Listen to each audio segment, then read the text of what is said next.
Côté sombre de la Lune, 9 septembre 1999.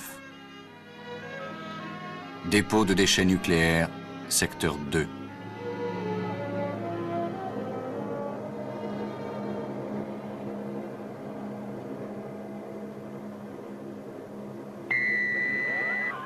Professeur Bergman, ici Jim Nordstrom. Nous venons de franchir la barrière de protection au laser. Dans 2 minutes, nous serons prêts à commencer la vérification demandée par le Dr Russell sur les champs de radiation. Attendez les ordres, Nordstrom. On ne vous lâche pas, soyez tranquille.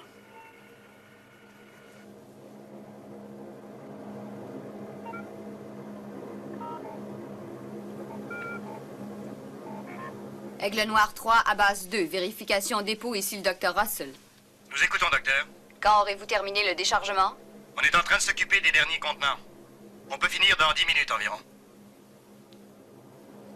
Steiner, dès que les vaisseaux spatiaux seront repartis, commencez les vérifications sur les champs de radiation. Très bien, docteur. Et voilà, il n'y a plus qu'à attendre le résultat. Oui, c'est ça.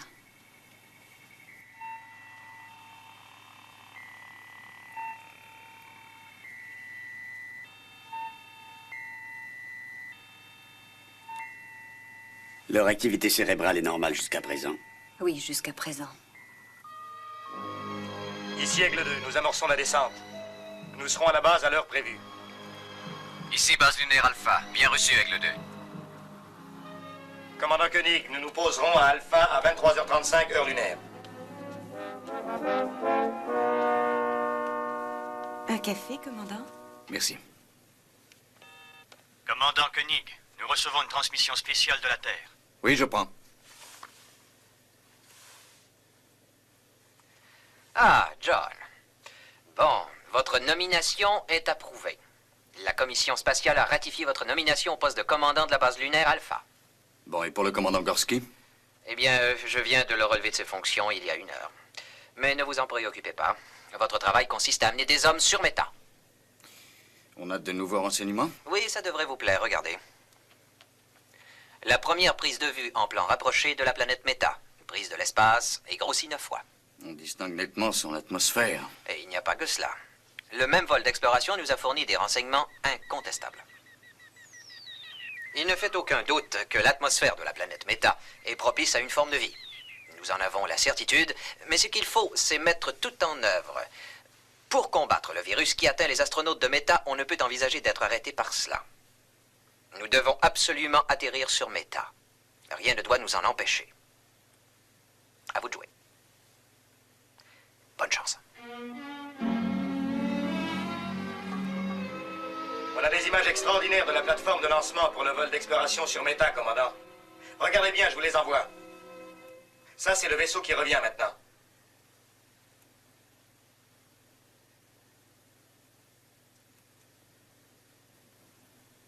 Je dois dire que... j'aimerais déjà le voir en route vers Méta.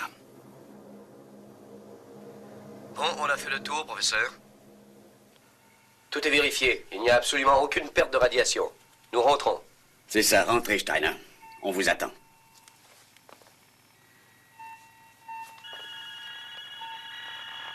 Intensification des fonctions cérébrales. Steiner, éloignez Nordstrom, il n'est pas dans son état normal. Sécurité, sortez vite et ramenez Nordstrom à l'intérieur. Dépêchez-vous. Entendu. Docteur, il a l'air d'être en difficulté. Il faudrait qu'on vienne m'aider. Je n'y arriverai pas. Fiche le camp, toi. Salle d'urgence, s'il vous plaît. Tenez-vous prêts, nous avons une complication. Allez, sortez tous. Fichez le camp, je vous dis. Non! Salle de décontamination, vite. Professeur, il est devenu fou furieux. Lâche-moi, voyons. Ah, je ne veux plus te voir.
On se pose dans 10 secondes, commandant.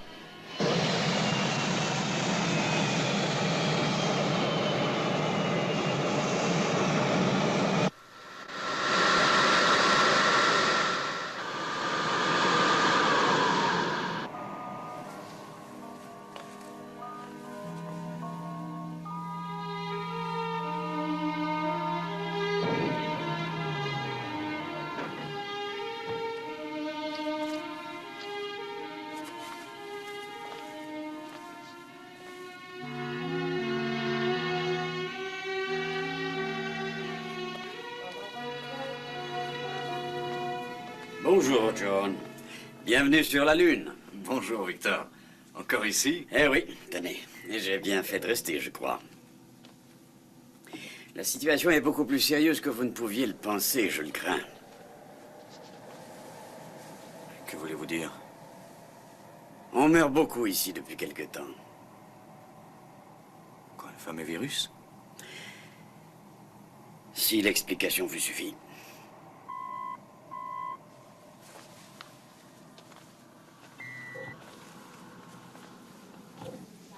Commandant Koenig, Commandant Gorski?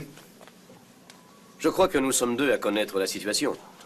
J'imagine que vous aimeriez bien vous détendre. Ce genre de voyage est assez fatigant en général. Oui. Si vous désirez me parler avant mon départ, je serai à votre disposition. Bonne chance. Il prend les choses du bon côté, lui. Il a été suspendu on ne peut plus brutalement, non? Je le connais un peu, il survivra. On ne peut que le lui souhaiter. Il a toujours bien mené sa barque, je pense. Bonjour, commandant. Benjamin. Ça fait plaisir de vous Moi voir. aussi. Bonjour, commandant. Comment ça va? Bon voyage, commandant. Très bon, oui. Bonjour, commandant. Bonjour, Tania. Bienvenue à bord, commandant. Merci.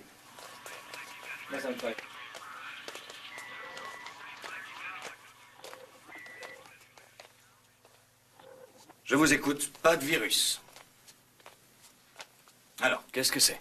Je serai franc, je n'en ai aucune idée. Ça peut provenir des radiations, mais Mais quoi? il n'y a aucune trace de radiation. Victor, vous me connaissez suffisamment pour savoir que je suis au courant des faits, même si je n'en ai pas l'air. Non, Et le lancement spatial du siècle ne peut absolument pas nous filer entre les doigts. je comprends, c'est certain. Cette planète s'est rapprochée juste assez de nous pour qu'on y atterrisse. Il ne peut pas y avoir d'erreur. Oui, mais ce problème, justement, pourrait très bien empêcher le lancement. Le docteur Russell a de très bonnes idées sur la Oui, question. Simons m'a parlé du docteur Russell et... Je serais étonné qu'il vous les recommandait très fort. Le commandant Gorski refusait d'envoyer les rapports de ses découvertes. Je vois. Écoutez, voyez là, ça pourrait être utile.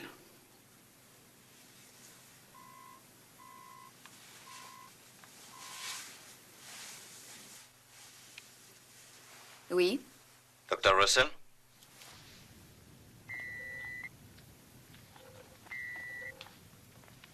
John Koenig. Commandant?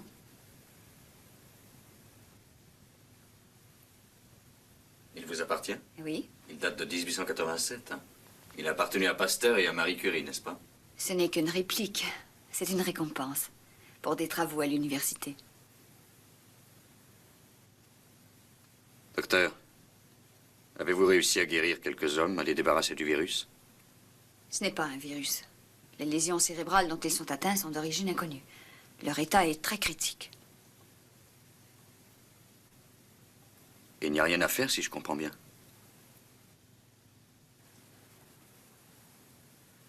Bon, parlez-moi de l'équipe de relève.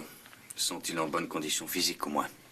Oh, ils sont en aussi bonne forme que les astronautes Warren et Sparkman pouvaient l'être il y a 2 semaines. Expliquez-vous plus clairement. Depuis ce matin, nous en sommes au 9e mort. On peut penser qu'ils vont guérir, et tout d'un coup, le cerveau ne répond plus. Et regardez, nous avons ici un thermographe à champ visuel. Eh bien, ce qui ressort de la lecture, c'est une perturbation extrêmement violente qui est classique chez le sujet atteint par des radiations. Et vous avez eu 11 cas similaires. Et 9 décès. Et c'était tous des manipulateurs de déchets radioactifs qui travaillaient au dépôt du secteur 2. C'est donc illogique.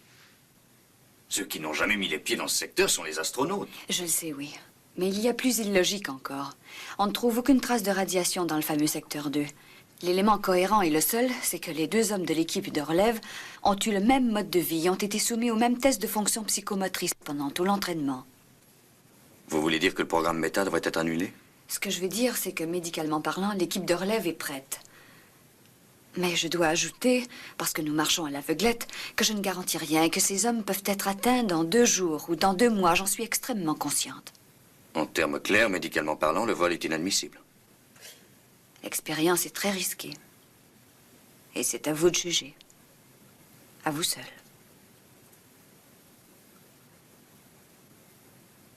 J'aimerais voir ces hommes.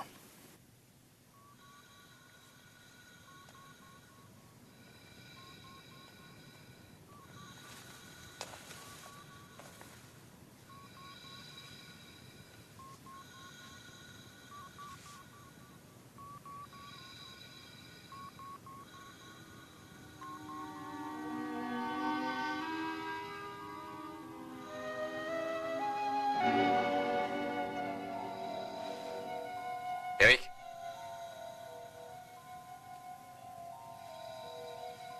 Frank? C'est Koenig qui vous parle.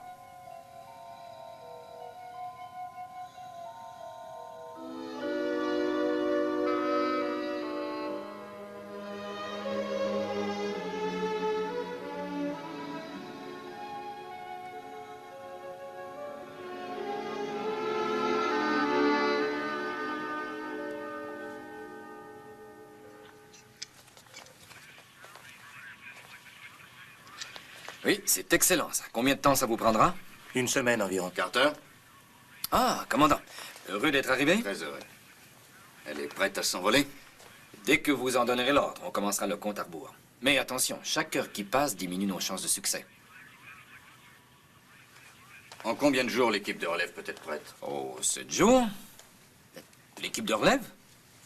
Et comment ça? C'est trop long, 7 jours. Ah, mais on ne peut pas aller plus vite. Tous les calculs sont déjà programmés. Je ne comprends pas. Il y a un problème dont vous ne voulez pas me parler? Je suis venu pour le lancement, pas pour autre chose. Seriez-vous prêt à remplacer l'équipe de relève? Oui, nous sommes prêts, oui.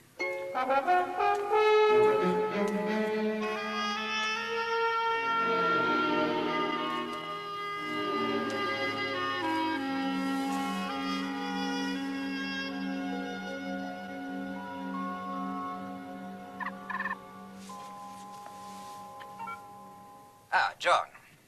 Comment allez-vous? Vous le voyez, je ne vous laisse pas tomber. Je désirais que vous me fassiez part de vos impressions sur la situation qui réside ici. Il y a eu un autre décès ce matin au centre médical nucléaire. Le docteur Russell parle de lésions cérébrales, causées par ce qu'elle croit être des radiations. Ouais, je vois. Moi, j'ai déjà eu vent de sa fameuse théorie par Gorski. Je la crois extrêmement compétente dans certains domaines touchant la médecine de l'espace, mais dans ce cas précis, elle se trompe. Elle fait fausse route. Aussi, je vais vous envoyer rapidement une équipe de très bons spécialistes et vous verrez... Non, qu'après- attendez, une seconde. Je n'irai pas si vite à votre place. J'aimerais bien d'abord être sûr qu'il n'y a pas de traces de radiation dans le dépôt de déchets. Les 2 astronautes prévus n'ont pas à aller se balader dans le secteur douteux, ça réglera la question. Simons, 9 morts inutiles. Moi, je veux savoir pourquoi. Il n'y a plus qu'une solution. Suspendre les dépôts de déchets radioactifs jusqu'à... Mais vous savez qu'il est impossible de faire ça. L'entreposage des déchets est malheureusement un des plus graves problèmes de l'heure. Simon, je suis ici pour mettre au clair, selon vos propres termes, cette affaire, et c'est ce que je fais. On va faire un marché. C'est facile. Vous suspendez les dépôts de déchets, et j'envoie des hommes marcher sur Méta. D'accord? Eh bien... D'accord, je vous accorde un délai. Je ne peux rien faire d'autre, si vous en avez besoin. J'en ai besoin, oui. Simons, ne vous méprenez pas. Quoi, les hommes ne vont pas mieux? Non. Aucun espoir. Ça ne s'arrangera pas, et vous le savez. Oui, je le sais, mais attention.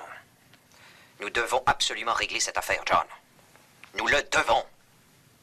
Dans 15 jours, le comité international des bases lunaires devra voter les crédits. Là, les discussions porteront sur le lancement et il s'agira de jouer serré.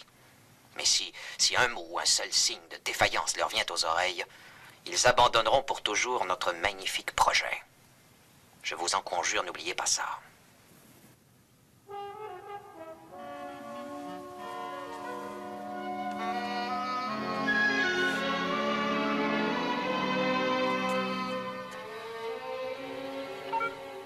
Paul, Commandant? je vais aller vérifier moi-même le secteur de dépôt des déchets radioactifs. D'accord. Je veux 2 volontaires. Très bien, commandant.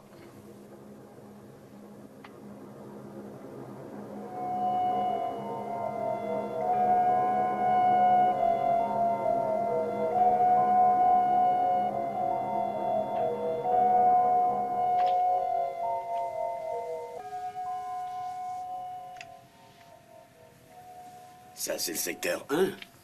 Collins, nous voulons aller au secteur 2. Oui, j'ai compris, commandant. Mais on passe au-dessus du secteur 1 pour ne pas s'en aller n'importe où. Et on amorce un virage à 45. C'est un bon point de repère. Un point de repère. Collins, rapprochez-vous du sol et ouvrez l'œil. D'accord. Il n'y a aucune radiation ici, John. J'ai déjà vérifié, tout est normal. Bon, ça c'est le premier dépôt de déchets radioactifs. L'a-t-on utilisé depuis mon absence? Non, ils ont tout déposé au secteur 2. On n'utilise plus celui-là depuis 5 ans. Dire que de nos jours, on n'a toujours pas de couvercles spéciaux. Comment peuvent-ils vérifier? Oh, ça se passe très bien. On les surveille sur les récepteurs. Merci, Collins, on a vu. Vous pouvez aller au secteur 2. Bien, commandant.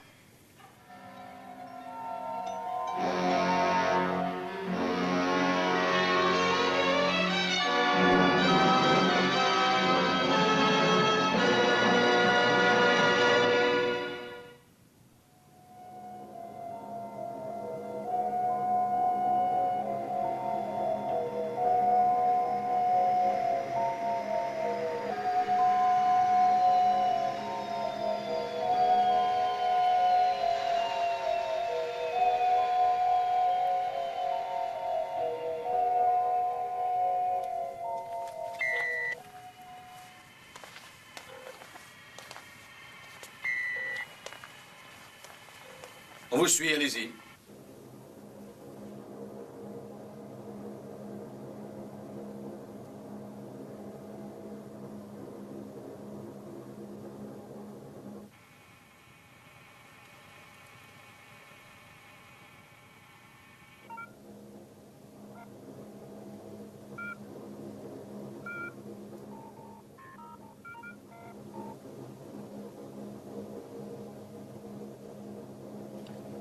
Numéro 1 vérifié, commandant. Taux de radiation normal. Aucune fuite. Nous allons au numéro 48. Très bien, Jackson.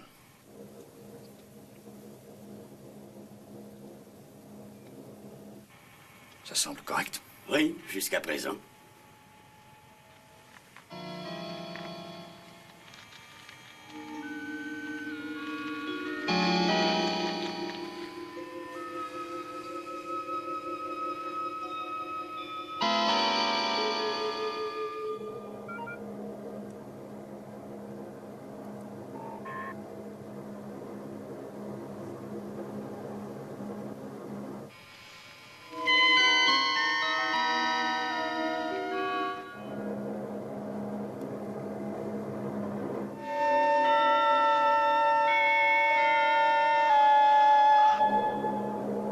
Commandant, numéro 48, vérification terminée. Taux de radiation normal.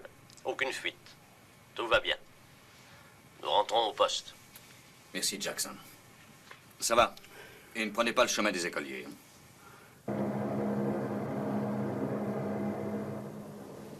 Alors, si on observe les limites de sécurité, le taux de radiation n'a rien de redoutable. Ce n'est pas la théorie du Dr. Russell. Donc, ce qui aurait atteint gravement les 2 astronautes et qui en aurait tué 9 ne pourrait pas être la radiation. Eh bien, non. Qu'est-ce que ça peut être? Il est temps de partir, commandant. C'est vrai, Collins, nous partons aussi. Maintenant, il faut partir. Compris? Il faut sortir d'ici. On étouffe.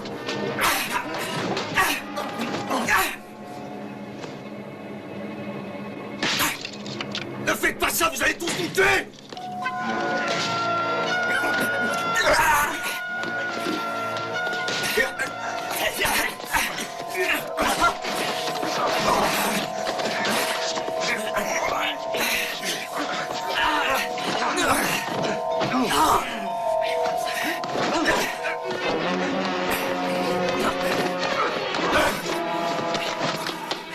Tirez, mais tirez donc!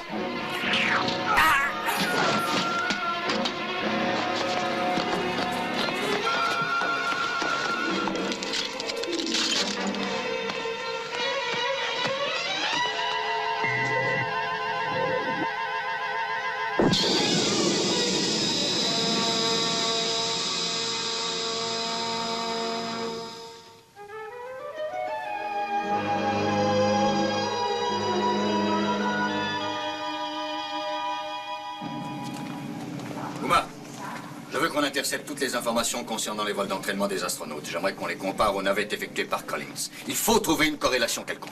À vos ordres, commandant.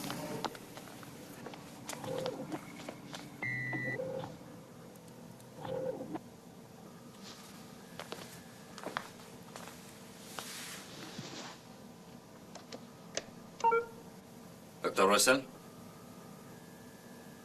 Oui, commandant, ici le docteur Mathias. Quel est le dernier rapport sur l'état de santé de Sparkman et de Gordon? Frank Gordon est décédé à 13h28. Et pour Sparkman? Le docteur Russell est près de lui.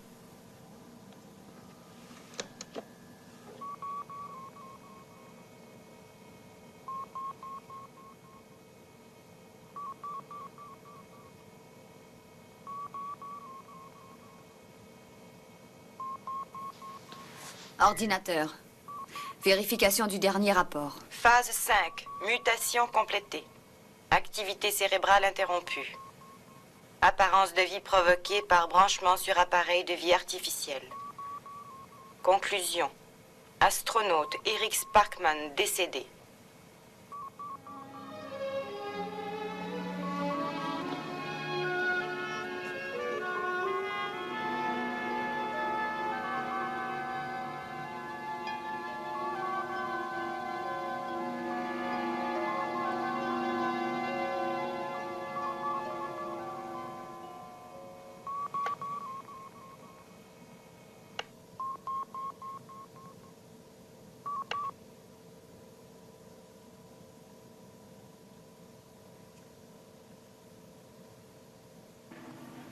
Tous les deux?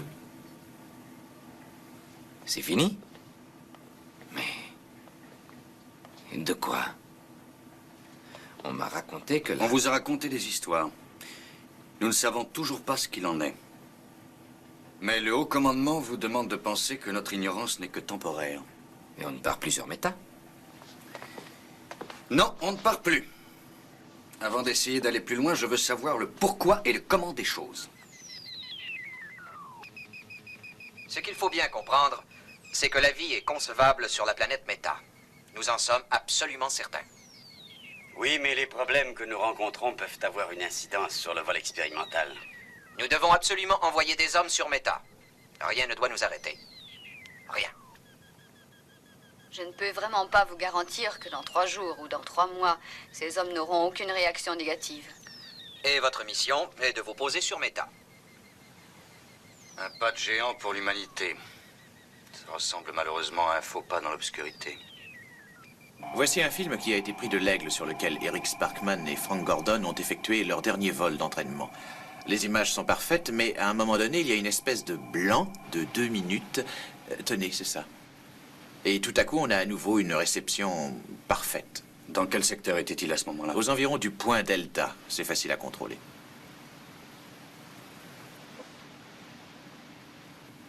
Le dépôt de déchets du secteur 1. Paul, sortez tout ce qui a été filmé sur le secteur 1 depuis 10 jours. Sandra, document 10 sur secteur 1, s'il vous plaît. Lecture. Tout de suite, Paul. Je crois bien que Collins nous a fait passer par le secteur 1 pour rejoindre le 2. Est-ce qu'il prenait toujours cette route? Oui, plusieurs fois par semaine. C'était pour prendre son virage? Oui, on met le cap sur un des bâtiments du secteur sombre et on vire à droite. C'est un bon point de repère. Les vols d'entraînement, où se font-ils? Oh, ça se fait toujours au-dessus du secteur sombre pour éviter le trafic. Ah bon, vous voulez dire qu'ils empruntent souvent ce secteur? Oui, mais on doit respecter une certaine altitude. Ouais. Et c'est au-dessus de ce secteur qu'il y a eu un blanc dans l'enregistrement qu'ils ont rapporté. Et tout à l'heure, j'ai demandé à Collins de descendre pour jeter un coup d'œil dans cette zone. Commandant, on observe une chaleur intense qui se dégage du secteur de dépôt 1 et c'est justement impossible. Tout indique que le niveau de radiation est absolument normal, mais la chaleur continue à s'intensifier. J'ai l'impression qu'on a trouvé un lien, une corrélation, Victor. Attendez-moi, j'arrive. Branchez le secteur sur vidéo.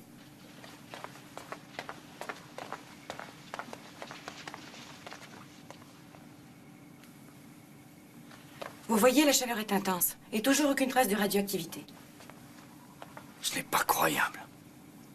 Mais d'où peuvent provenir ces phénomènes?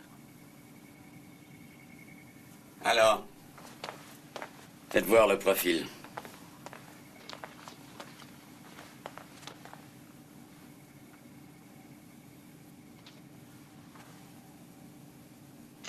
court-circuit sur la 1. Passez à la caméra 2. Le contact visuel est coupé. Paul, je veux un aigle prêt à décoller. Il faut aller sur place voir ce qui arrive.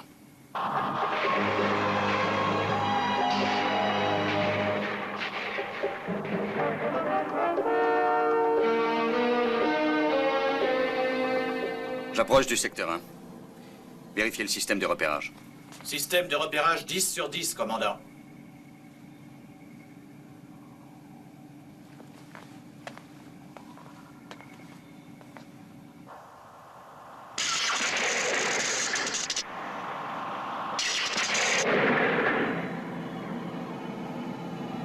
Ça s'intensifie, on dirait. Je vais prendre de l'altitude.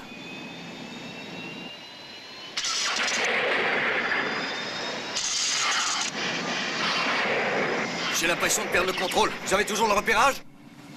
Les champs magnétiques ont l'air de s'étendre. Vous feriez mieux de revenir très vite. Tenez bon, commandant. On va essayer de vous sortir de là. Passez sur contrôle automatique pour le retour à la base, commandant. On ne vous reçoit plus. Plus rien ne répond. Circuit hors contrôle. Vaisseau de secours prêt à partir.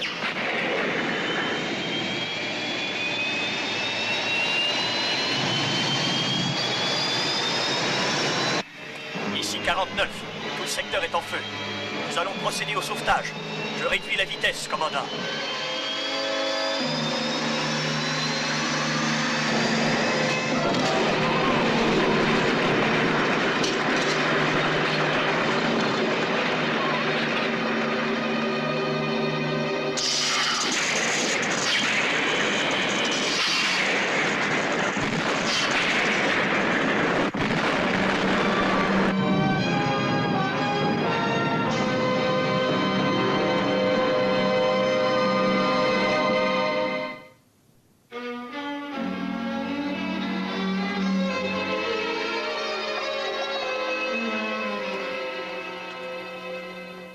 Alors? Choc externe sans gravité. On ne peut rien dire d'autre pour l'instant. Et voilà, commandant. Je vous l'avais bien dit que ce n'était pas grave. C'était pas la peine de faire tant d'histoires. Commandant? Ce ne sont pas les chocs et les contusions multiples qui m'intéressent. Depuis quelque temps, vous considériez ce secteur comme étant suspect. Vous saviez qu'il était certainement à l'origine de la mort subite des 2 astronautes et de l'accident du pilote, je ne vous apprends rien. Et sachant tout cela, vous n'hésitez pas à y aller. Nous avons besoin d'un commandant, et non pas d'un héros. Je ne savais pas que vous y portiez un quelconque intérêt.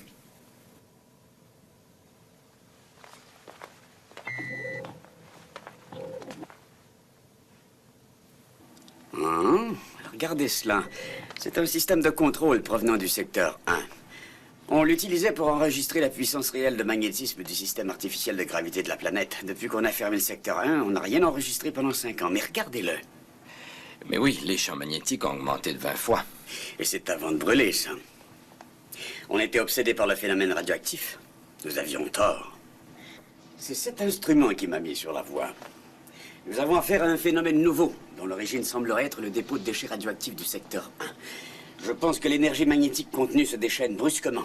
Comment? Elle serait responsable des phénomènes actuels? Et elle pourrait avoir causé des lésions cérébrales? C'est un point qui resterait à vérifier. Néanmoins, je pense que c'est une surintensité anormale du champ magnétique qui a déréglé le fonctionnement du système de navigation et l'enregistrement du vol des astronautes.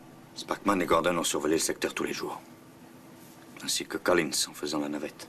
Mais nous y avons tous été exposés, ça me paraît évident. Nous sommes tous passés au-dessus du secteur 1 pour nous rendre au dépôt 2. Il est possible que l'accumulation des forces n'ait été que sous-jacente. Et il y a un problème beaucoup plus grave. Si le secteur 1, pour les raisons que nous supposons, se met à brûler comme un feu de paille, on peut logiquement déduire que le dépôt du secteur 2 est menacé à son tour.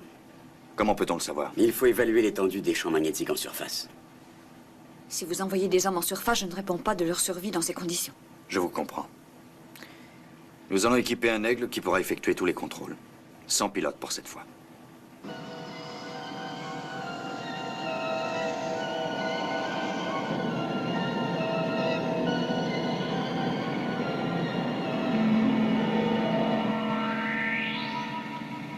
Tout droit à présent.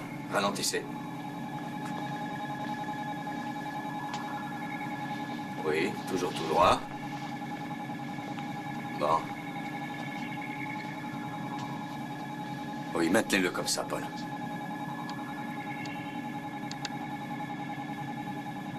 Sandra, qu'est-ce que vous lisez? Taux de radioactivité normale, champ magnétique 0. Ça va, Paul, faites-le descendre. Bien, commandant.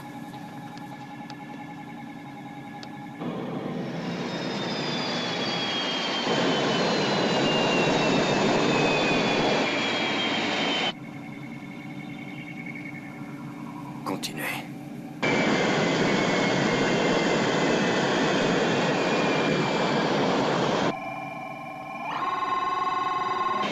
Sortez-le de là. Puissance maximum, Paul.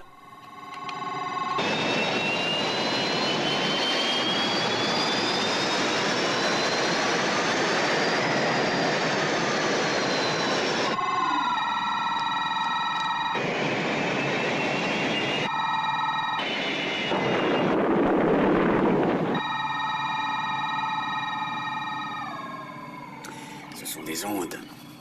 À présent, j'en suis sûr. Des ondes magnétiques. Paul, contactez Simons immédiatement. Employez code prioritaire Alpha 1. Et tout de suite. Bravo, docteur. Vous aviez vu juste. Radiation magnétique. Nous sommes sur la plus grosse bombe que l'homme ait fabriquée.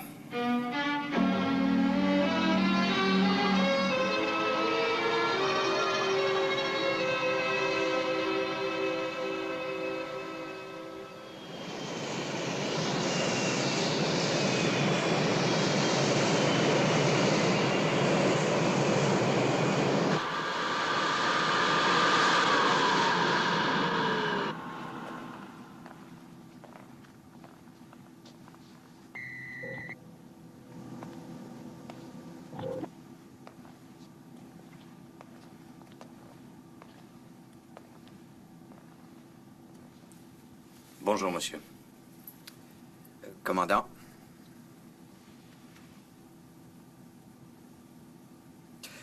Au bureau, nous avons essayé de vous rejoindre par le code prioritaire et d'entrer en communication. Mais il semblerait que vous n'étiez pas disponible. Je le suis à présent. Eh bien, la chaleur commence à gagner également le secteur 2. Ce dernier ayant 140 fois la capacité du premier, de toute évidence, une réaction en chaîne nous semble assez inévitable.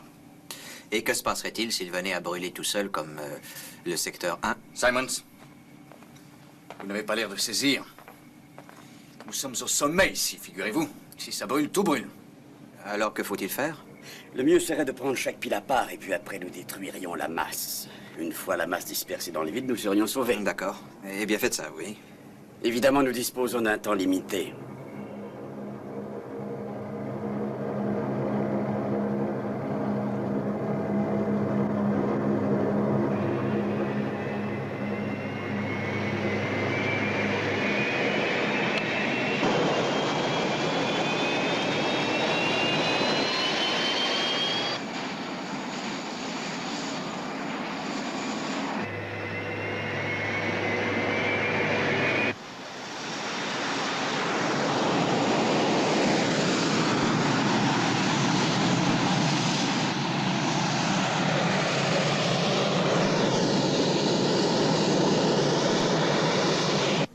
Commandant.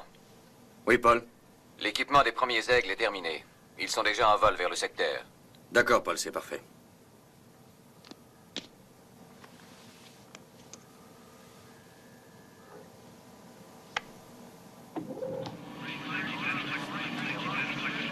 Envoyez l'image. Oui, tout de suite.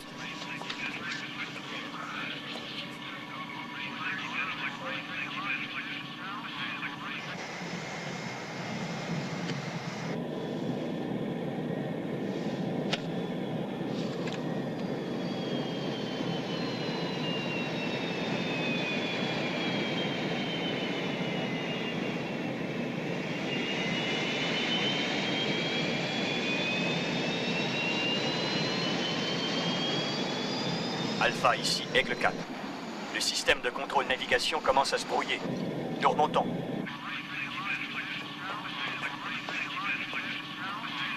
Uma, je veux des informations précises et le plus rapidement possible. Numéro 26. Relâché au-dessus de C9. Je répète, relâché au-dessus de C9. Compris, Alpha. Secteur C9. Nous relâchons.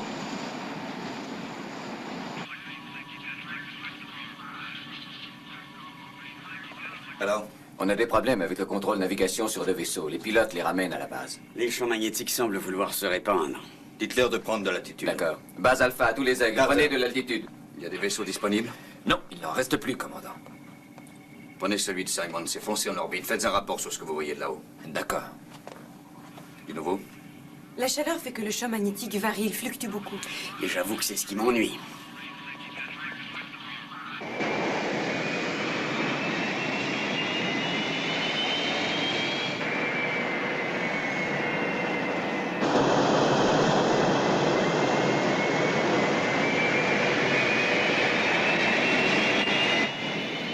Aigle 1, Alpha. Alpha, j'écoute. Élévation normale. Je suis la trajectoire qui a été programmée. Je serai en orbite dans 4 minutes.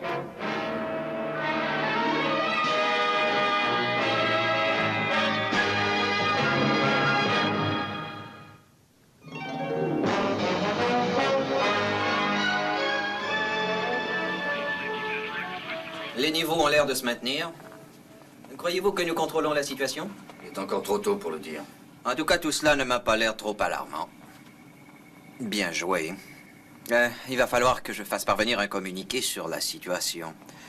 Cela les fera patienter, on retardera le vol prévu.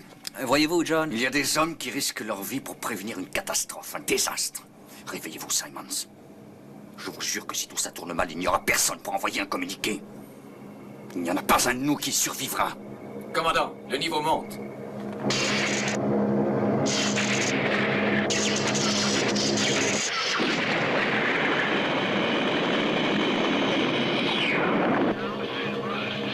Annulez la mission. Base Alpha, tous les aigles, retour à la base immédiat. Je répète, retour immédiat à la base. Ici Alpha.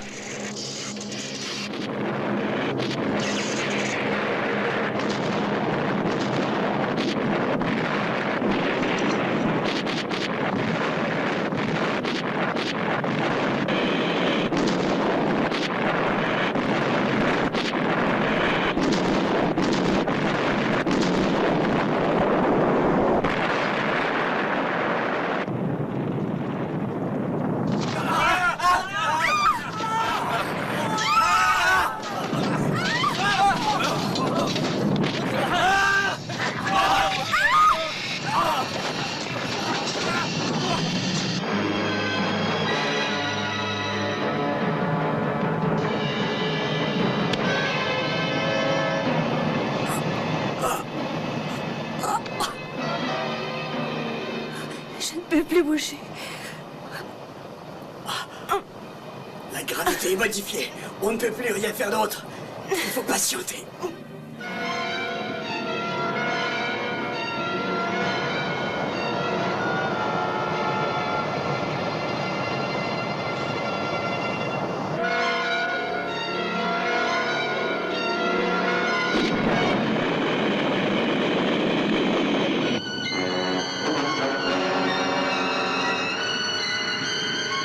Alpha, est-ce que vous m'entendez?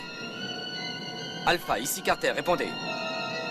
Alpha, moi je ne vous reçois pas. J'espère que vous pouvez me recevoir. La Lune a quitté l'orbite de la Terre. L'explosion. L'explosion nous a fait sortir de l'orbite de la Terre. Alpha, est-ce que vous pouvez m'entendre? J'appelle Alpha. Me recevez-vous, Alpha? Alpha, répondez-moi. Me recevez-vous? Moi je ne reçois toujours rien.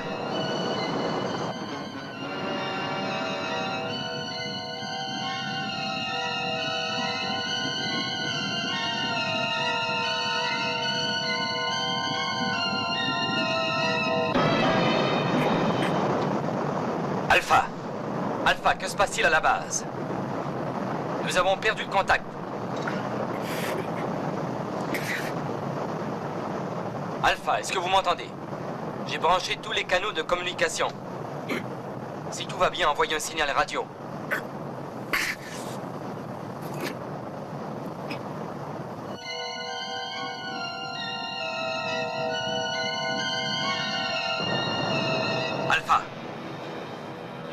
compagnons de la Terre.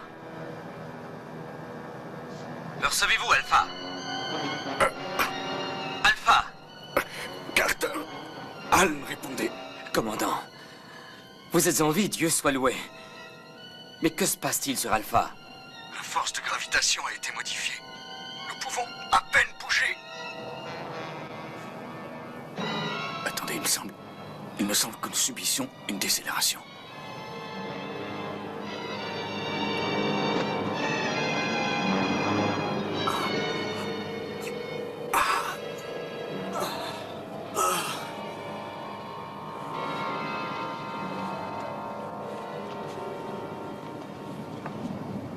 Ça va mieux, on dirait.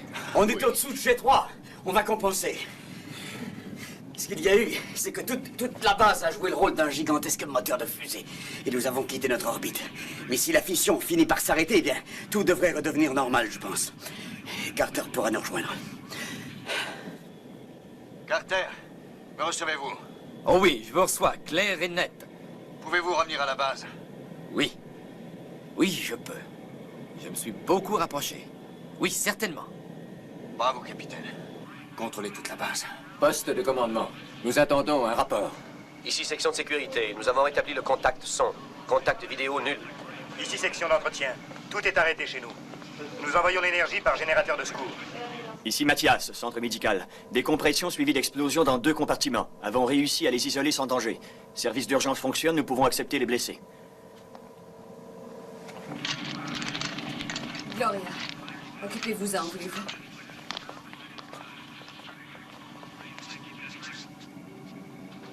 Nous sommes en train de capter des images du satellite de Mars.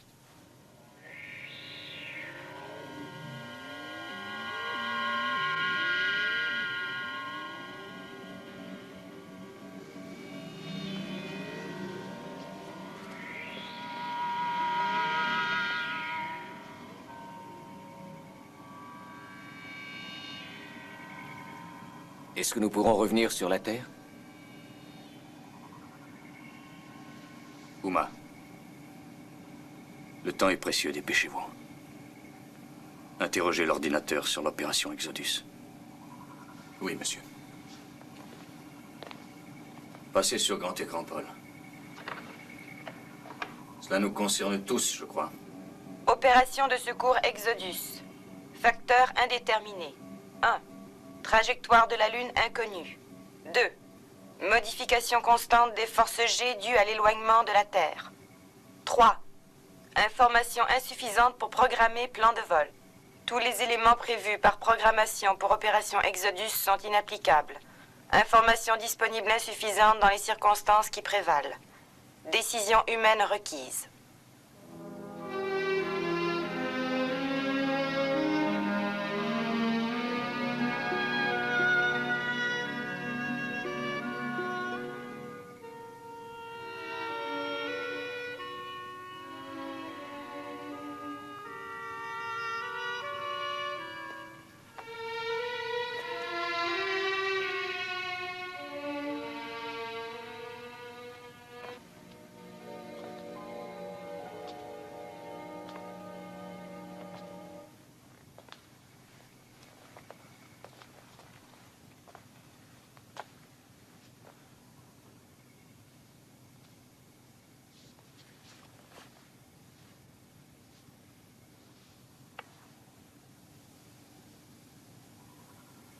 Attention à toutes les sections alpha. Ici votre commandant John Koenig. Vous le savez, notre planète a brusquement quitté son orbite. Nous sommes à présent très loin de la planète Terre. Nous avons des moyens de propulsion, un environnement. Ainsi, nous avons la possibilité de survivre. Si nous tentons un retour improvisé sur la Terre, sans aucun plan précis, sans mettre tous les atouts de notre côté, j'ai de bonnes raisons de croire que nous échouerons. C'est forcé. C'est pourquoi j'estime que nous devons rester ici.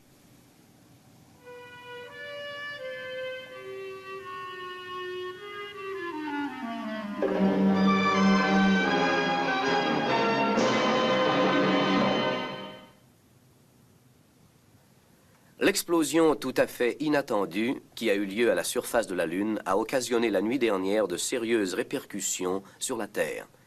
Les nombreuses secousses sismiques qui ont été enregistrées aux États-Unis sur la majeure partie de la côte ouest, en Yougoslavie aussi bien qu'au sud de la France, ont hélas fait de nombreuses victimes dont le chiffre n'est pas évalué. La délégation internationale de l'espace réunit son conseil sous la présidence du remplaçant de M. Simmons et est en ce moment en train d'essayer de mettre sur pied un programme visant à envoyer du secours aux 311 hommes et femmes se trouvant à la base Alpha. De sources bien informées, l'espoir reste cependant faible de retrouver des survivants sur la base. Pendant quelques heures, les responsables du programme Alpha ont cru qu'un sauvetage pouvait être tenté d'une des planètes qui se serait trouvée sur la même orbite. Il est à présent prouvé que l'accélération de la Lune a considérablement augmenté sa distance par rapport à la Terre. Branchez toutes les fréquences, il faut capter n'importe quoi.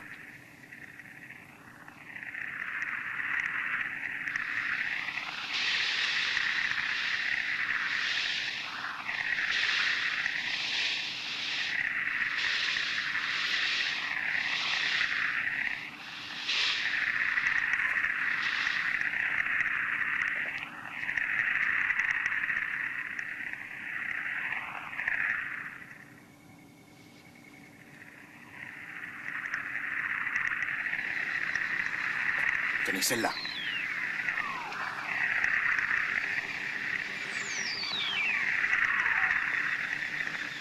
C'est Meta.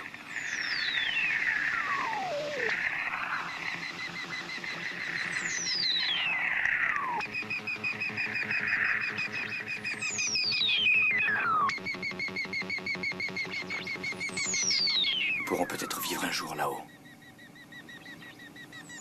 Pourquoi pas? « 13 septembre 1999. Les signaux de Meta augmentent sans cesse. Oui. Là-bas, peut-être.